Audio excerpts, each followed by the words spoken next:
Connor McDavid was in town to take on Jack Hughes and the New Jersey Devils, and unfortunately, he and his unit absolutely thrashed the Devils, especially in period 3. What went wrong for the Devils? And also, oh boy, looking at my social media, I got some explaining to do. We have a lot to break down in today's episode of Locked On Devils. Buckle up, everybody. It's going to be a good one. You're Locked On Devils, your daily podcast on the New Jersey Devils. Part of the Locked On Podcast Network, your team every day. Hi, this is Bryce Salvador, and you're Locked On Devils with Trey Matthews. Scores! Oh, Stevens stepped up, nailed it. Brodor's got the puck. What a shot. The Devils win the Stanley Cup. Alrighty now, what is up, New Jersey? Welcome back to the Locked On Devils podcast here on the Locked On Network. I'm your host, college hockey play-by-play announcer, Devils writer for Pucks and Pitchforks, and also part-time Credential Media member, Trey Matthews, back from the Prudential Center. And unfortunately, the New Jersey Devils came out on the losing end, this time to the Edmonton Oilers by a score of 6-3. It's worth mentioning that the Oilers were on a 3-game losing streak entering this game, and they had one of the worst goalie save percentages in the entire league. Well, then again, the Devils were right there with them. So it was a matter of who was going to score a boatload of goals first. And unfortunately, it went into the way of Edmonton. So it's also kind of shocking that the Oilers were struggling their last few games and they snap it against the Devils. The same could be said for the Anaheim Ducks game just a few days ago, because the Ducks hadn't won in regulation in over a month, and whoop-de-doo, they win against the Devils. So in today's episode, in segment 1, I got some explaining to do, because I think everybody and their grandmother have seen the video making its way around social media, whether it's on the X, now formerly known as Twitter, or YouTube, whatever the case might be. I get it, and I'm going to try to clear the air the best I can. Then in segment 2, I will recap the game and try to give you guys my perspective as to what's been going wrong for the Devils. And then to round it all off in segment 3, like I do with every post-game recap, I will compare the stats and give the Devils a letter grade. Now, before I clear the air on anything, let me read you some quotes courtesy of a certain hockey player. So this hockey player says, quote, "He reminds me of me in a sense that, well, first of all, he's faster than I was, and he sees the ice incredibly well. He went to a whole different level as a hockey player, and part of that, too, is experience. And, you know, being in his 4th year in the NHL, he's more knowledgeable as a player." So who am I referring to exactly? That is a quote from Wayne Gretzky when he was talking about Jack Hughes.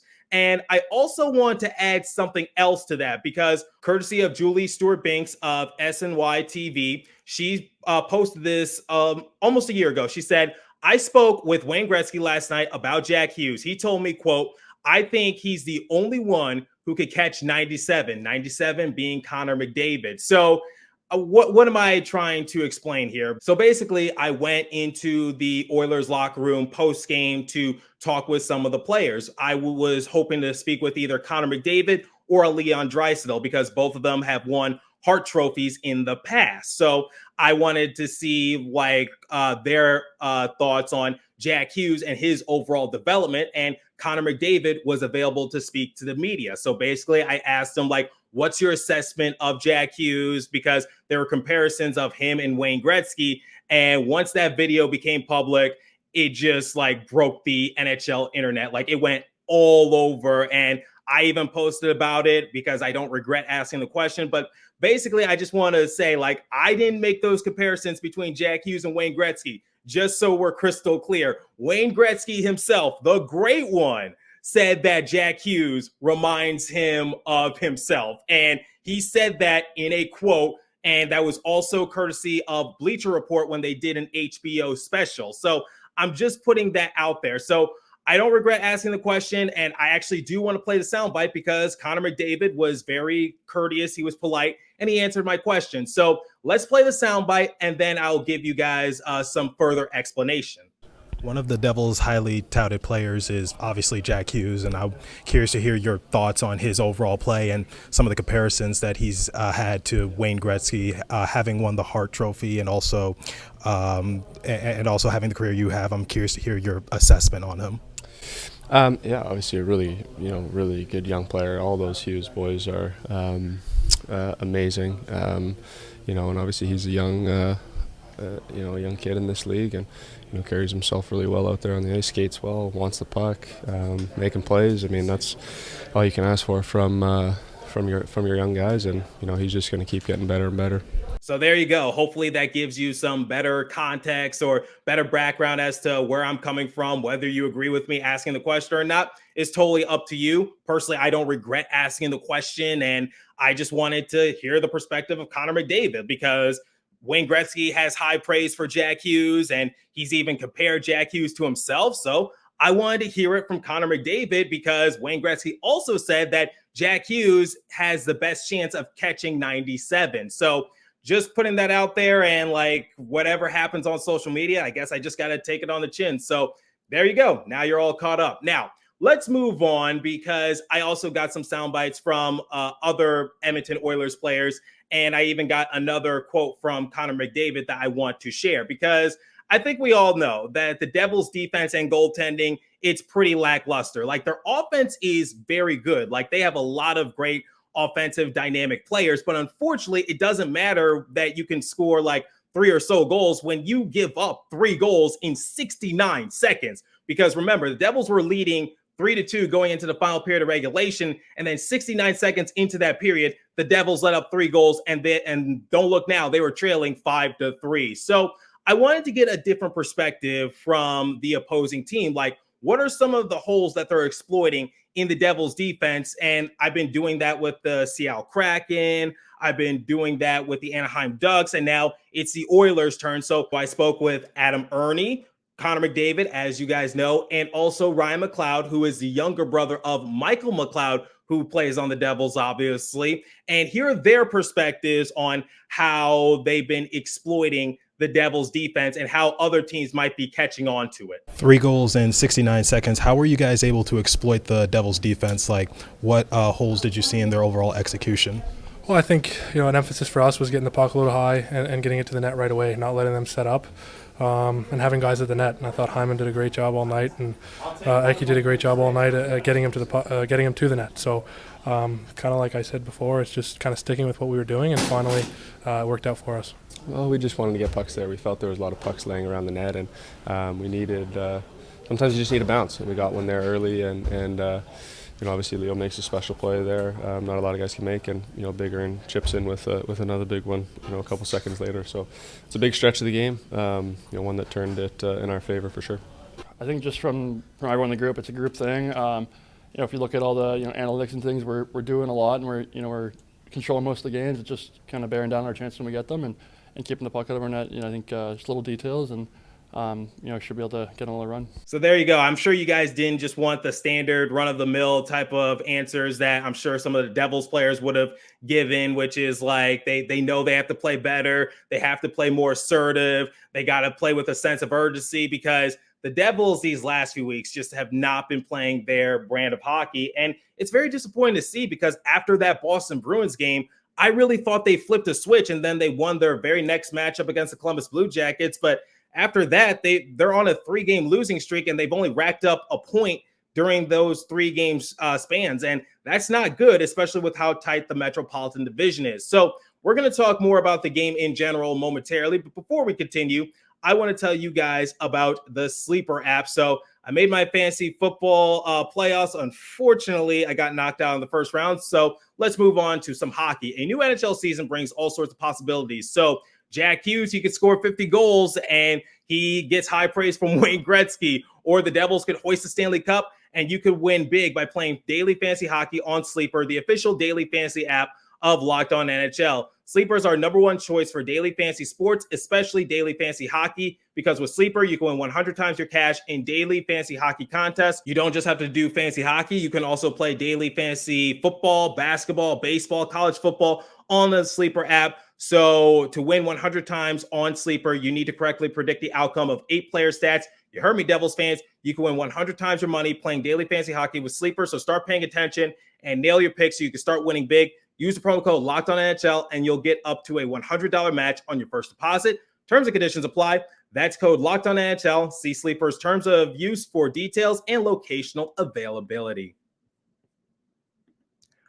Okay, let's talk about this game, shall we? So, before we begin with the recap, I just first want to say the reason why Colin Miller has not been playing the last few games, it's not a coaching decision. He and his wife are actually expecting a child, and his wife recently went into labor. So, obviously, he's with her for the time being. So, congratulations to Colin Miller and best wishes moving forward. And we can't wait to have you back at the Prudential Center because this defense needs a lot of help. So, to start off the game, the Devils just had no energy yet again. And this is something we've been seeing the entirety of this season. So the Oilers asserted themselves right from the jump. They found holes in the Devils defense, and Ryan McLeod scored the first goal within seconds. So Ryan McLeod, he went backdoor and was wide open. Brendan Smith and Luke Hughes, they were too slow and couldn't handle the puck cleanly. So within the first 90 seconds, the Oilers had 3 early shots on Akira Schmid, who was the initial starter in net for the Devils. It didn't get better because Ryan Nugent-Hopkins, he came pestering Schmid in front of the crease, and that made it a 2-0 game. So after surrendering 2 goals on 7 shots, Vitek Vanecek was subbed quickly into the game before it got out of hand, which was a smart move by Lindy Ruff. But Oilers had all the speed and momentum, and the Devils couldn't complete a simple breakout pass. But luckily, moments later, Dawson Mercer, he scored to cut the lead in half, and Michael McLeod dished out a dime out in front. So McLeod extended his point streak to 3 games, and I guess he had to one-up his little brother just a little bit. So Oilers didn't get their first shot on Vanecek until about 5 minutes was remaining in the period. So, and that's worth mentioning that the Oilers were on the power play at the time. So when the Devils were on the PK, that's when the Oilers started to get a few more shots on Vanecek. So Devils came even more alive within the final 30 seconds because they were rifling shot after shot after shot after shot, but to no avail. But luckily, the Devils finished in the shots on goal category 12-9. So after the goalie swap, once again, Oilers only generated 2 shots on Vanecek, both of them coming while on the power play. So it seemed like the Devils defense started to improve just a little bit. But going into the middle period of frame, it was all Devils, despite the analytics probably showing that the Oilers should have scored a lot more goals. So 90 seconds into that frame, the Devils scored first, and it was Jonas Siegenthaler sniping at home. So it's tied 2-2. Minutes go by, and the Oilers were getting some decent looks in their own end. While it didn't come back to bite the Devils this time around, they had to do a better job of clearing the puck and limiting the turnovers, because I felt as though, like, once again, the Oilers, based on the advanced analytics and based on the amount of time they were spending in their offensive end, they should have scored a few more goals. And at one point, Vitek Vanecek had a sweet save. Like, he did a 360 spin to make a save, and then ball gets assessed a holding call, and the Devils go on the PK, but they looked a little bit better. And this goes back to their previous matchup against the Flyers, in which I said Devils PK looks a lot better, so knock on wood. So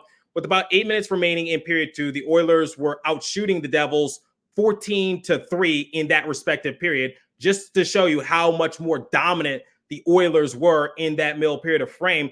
But the biggest talking point in period 2 was Timo Meier, because he finally came alive.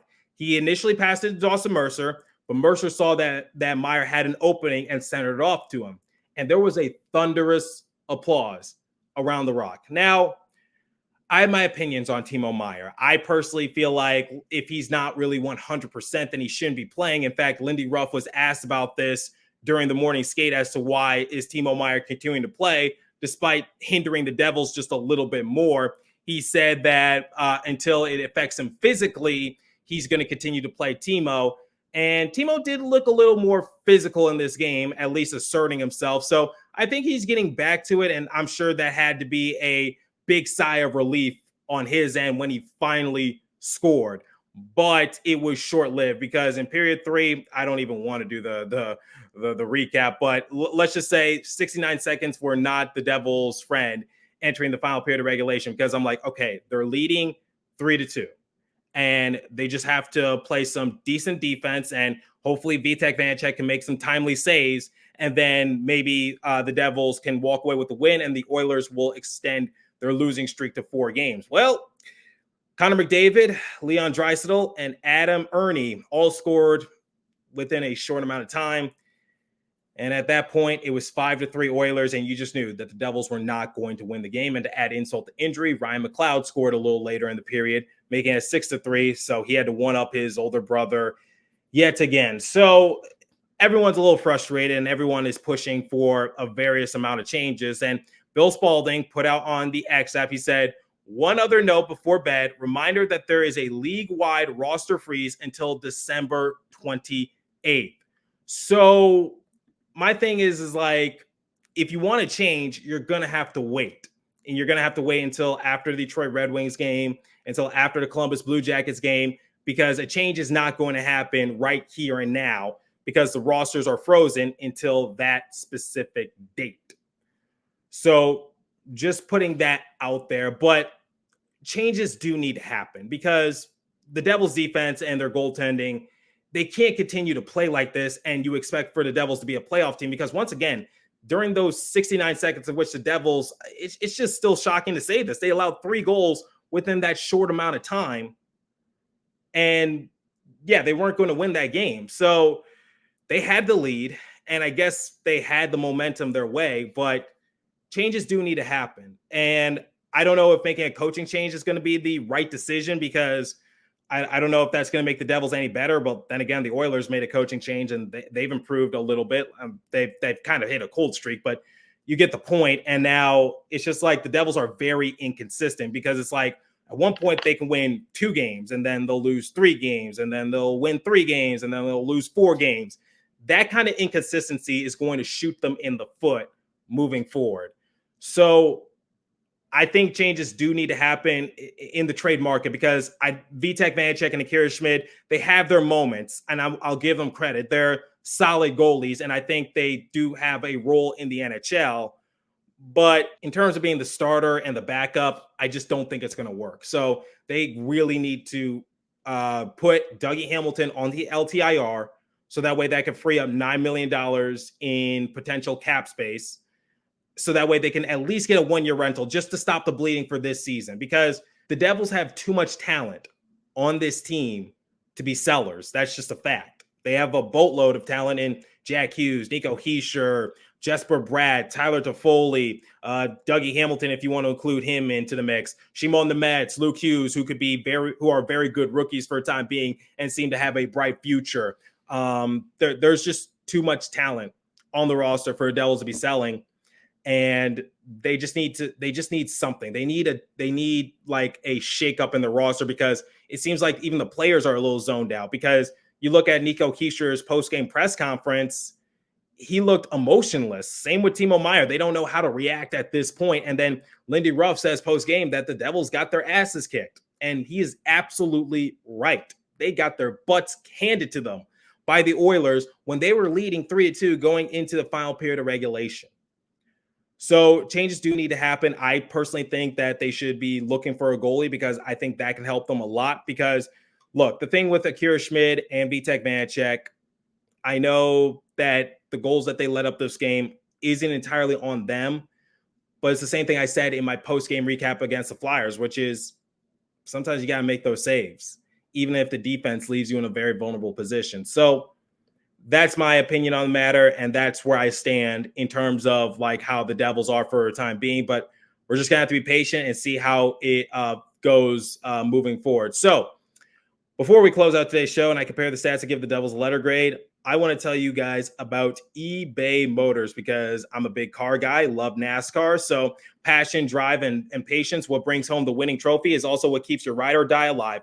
eBay Motors has everything you need to maintain your vehicle and level it up to peak performance from superchargers, roof racks, exhaust kits, LED headlights, and more. Whether you're into speed, power, or style, eBay Motors has got you covered. With over 122 million parts for your number one ride or die, you always find exactly what you're looking for. And with eBay Guaranteed Fit, your part is guaranteed to fit your ride every time or your money back. Because with eBay Motors, you're burning rubber, not cash. With all the parts you need at the prices you want, it's easy to turn your car into the MVP and bring home that win. Keep your ride or die alive at ebaymotors.com. Eligible items only. Exclusions apply. eBay Guaranteed Fit only available to U.S. customers. All right, let's compare the stats, give the Devils a letter grade, and get out of here. So, shots on goal differential, 38-26 in favor of the Oilers. Face-off percentage, at least the Devils have been winning this department consistently. 52.7% to the Devils, 47.3% to the Oilers. Power play, Oilers were 0 for 2. Devils did not have a power play opportunity. This goes back to what I've been saying on this show, which is the Devils need to find other ways to score, and they were able to do so. But like, this is going to be the scouting report going forward, which is teams are just going to have to play a cleaner brand of hockey to make sure that the Devils do not go on the power play, because that is one of their consistent strengths. Hits 22-13 in favor of the Devils. Block shots 18-15 in favor of the Devils. At least they got better in that category. Giveaways 14-4 in favor of the Devils. See, this is what I said in segment 2, which is they've been turning the puck over a lot, and you got to handle it first and foremost. I don't know. That was what killed them in the last game, thanks to Jack Hughes. So they got to get a little bit better. I know, ironic is this. Use this against me if you want. Takeaways 12-8 in favor of the Oilers. So if I had to give the Devils a letter grade, since they did make a comeback and they did lead the game going into period 3, I won't fail them, but I'm going to be very close to. I'm going to give them a D- because once again, they were leading at one point. It's not like they were completely helpless, but I think we all know they just completely imploded. So fringe fail, but I'll give them a passing grade. So D-. So let me know what you guys think in the comment section. What are your thoughts on Wayne Gretzky saying that Jack Hughes sort of reminds of him of himself in a sense? And what did you think of the game in general? What changes do you want to see made to the Devils roster? And what are your hopes going forward? Leave a comment down below if you're watching on YouTube. If you're listening on podcast streaming service, hit me up on my personal X-Page app at TreyMatt4, like many other people, and the show's X-Page app at Locked On Devils. As for today's episode, that's what time I have for you. So continue to stay safe. Have a wonderful day, New Jersey. Go Devils. I'll catch you guys next episode. Thanks for listening once again.